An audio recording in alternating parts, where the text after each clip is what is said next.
I have a question for you. Suppose you are helping your parents design a small rectangular garden.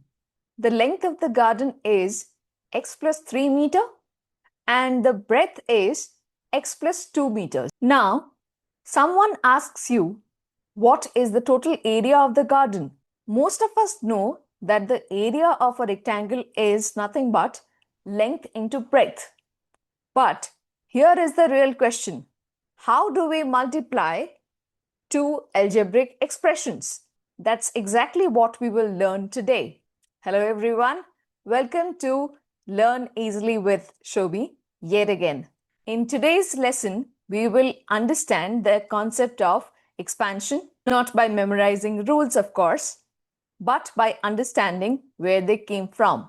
As you can see in this rectangle, that is the rectangular garden that we had, the length is divided into two parts. So the length is divided into two parts. One part has x, and the other part has 3.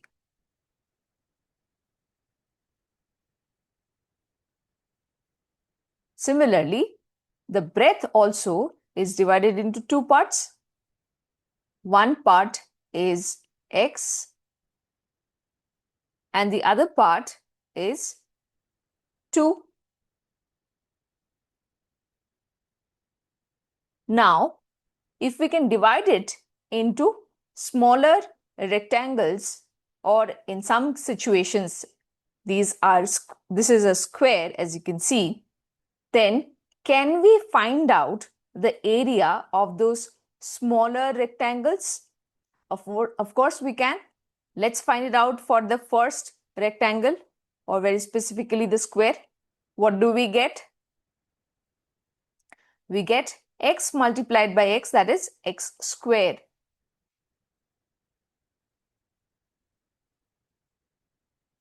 Moving on to the next rectangle, that is, we have x as the breadth, whereas for the length we have 3. So 3 multiplied by x is nothing but 3x.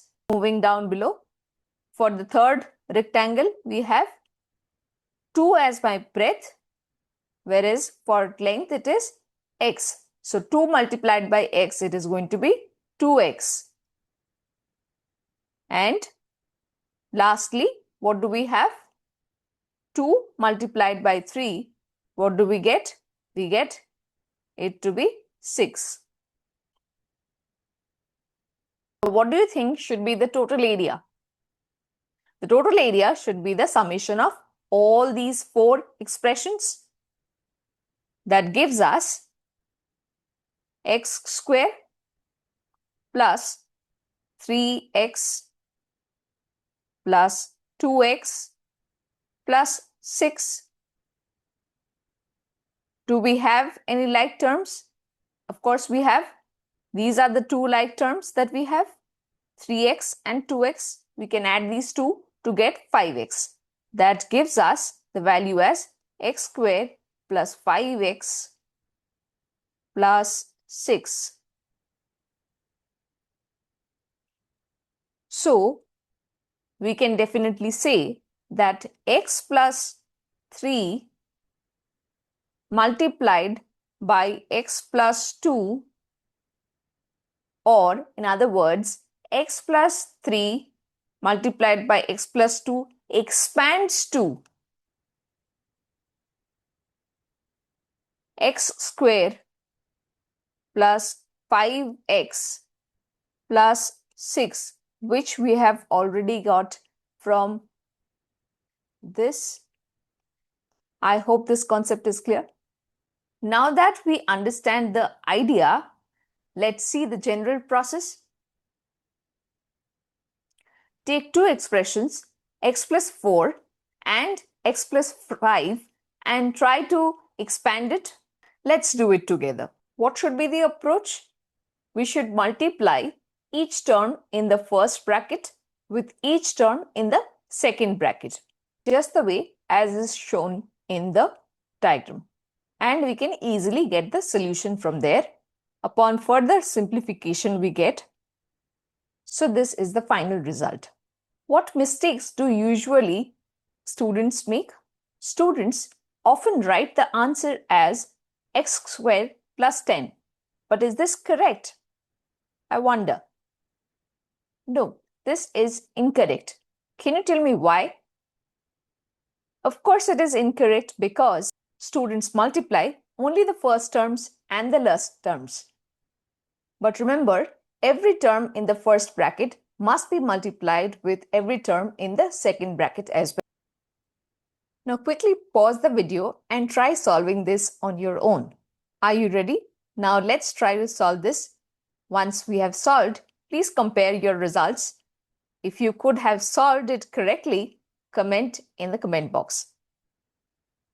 I'm certain everyone has got the answer correctly. So today we learned what expansion means, why it works, how to multiply algebraic expressions, how to multiply algebraic expressions step by step, most common mistakes students make. In the next lesson, we'll learn how to expand more complex algebraic expansion with more confidence. If this lesson made expansion a little bit easier for y'all, please let me know by typing I understood expansion. And if you'd like more ICSE mathematics lessons explained step by step, please don't forget to subscribe, Learn Easily with Soumi. Until next time, learn concepts, build confidence. Happy learning!